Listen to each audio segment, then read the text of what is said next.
এবার নজর রাখবো কাঁথির দিকে। কাঁথিতে কার্ড ব্যাংকে দুজন পদত্যাগ করলো, অর্থাৎ আপনাদের জানাবো যে চেয়ারম্যান ও সম্পাদকদের পদত্যাগ। তৃণমূল পরিচালিত কাঁথি কার্ড ব্যাংক 25 বছর চেয়ারম্যান ছিলেন শুভেন্দু। তৃণমূলের অত্যাচার থেকে বাঁচতে পদত্যাগ জানালেন পদত্যাগী চেয়ারম্যান এবং সম্পাদক। আরও একবার জানাবো, কাঁথি কার্ড ব্যাংকে দুজনের পদত্যাগ, চেয়ারম্যান ও সম্পাদকদের পদত্যাগ। তৃণমূল পরিচালিত কাঁথি কার্ড ব্যাংক 25 বছর চেয়ারম্যান ছিলেন শুভেন্দু। তৃণমূলের অত্যাচার থেকে বাঁচতে পদত্যাগ জানালেন পদত্যাগী চেয়ারম্যান এবং সম্পাদক। যে খবরের দিকে আমরা নজর রেখেছি, কাঁথির কার্ড ব্যাংক থেকে দুজনের পদত্যাগ, চেয়ারম্যান এবং সম্পাদকদের পদত্যাগ। তৃণমূল পরিচালিত কাঁথি কার্ড ব্যাংক 25 বছর ধরে চেয়ারম্যান ছিলেন শুভেন্দু। তৃণমূলের অত্যাচার থেকে বাঁচতে পদত্যাগ জানালেন পদত্যাগী চেয়ারম্যান এবং সম্পাদক।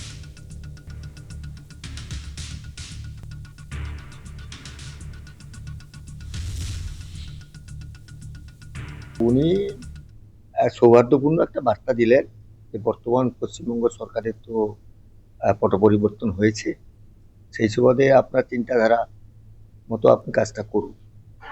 তো সেই জায়গায় আমি স্বেচ্ছায় বর্তমান সরকারকে সমর্থন জানিয়ে আমি আমার পদ থেকে অবসর নিলাম।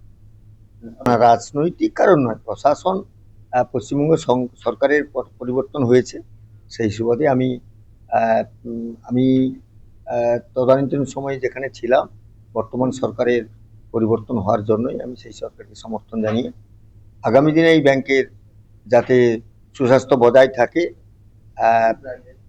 সেটা কামনা করে আমি স্বেচ্ছায় ওই পদ থেকে সরে এলাম। আমি পদত্যাগ করলাম। বর্তমান আমাদের প্রশাসন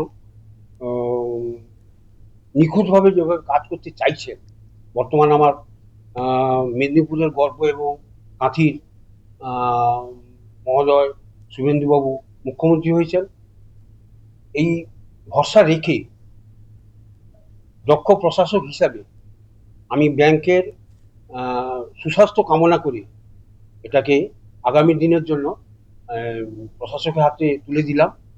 কেননা আমি বিগত দিনে সেক্রেটারি পদের থেকে অনেক কাজ করতে গিয়ে বাধা পেয়েছি, এখানটায় আমাকে সুষ্ঠুভাবে কাজ করতে দেওয়া হয়নি। এর জন্য তৃণমূলের পক্ষ থেকে যারা যারা এসেছিলেন তারাই আমাকে বাধা দিয়েছে। এখানে আমাদের আজকে কার্ড ব্যাংকের চেয়ারম্যান সতীশ চন্দ্র সাহু মহাশয় আর সেক্রেটারি তো আগেই নির্মলেন দাস রিজাইন করেছেন, আজকে চেয়ারম্যান রিজাইন করলেন। তিনি একটু আমাকে এখানে থাকতে বলেছিলেন, আমার উপস্থিতিতেই তিনি রিজাইন করেছেন। কোনো কারোর উপর কোনো কিছু প্রেসার বা ইত্যাদি কোনো বিষয় ছিল না, তিনি চালাতে পারছিলেন না। স্বাভাবিকভাবে এই বোর্ড তো নির্বাচনের নামে একটা প্রহসন করে প্রতিষ্ঠিত হয়েছিল, আর ডিরেক্টর নির্বাচনও সেই স্বাভাবিকভাবে ডেলিগেটদের যারা ওই প্রহসনের মাধ্যমে নির্বাচিত তাদের দ্বারা ডেলিগেট নির্বাচন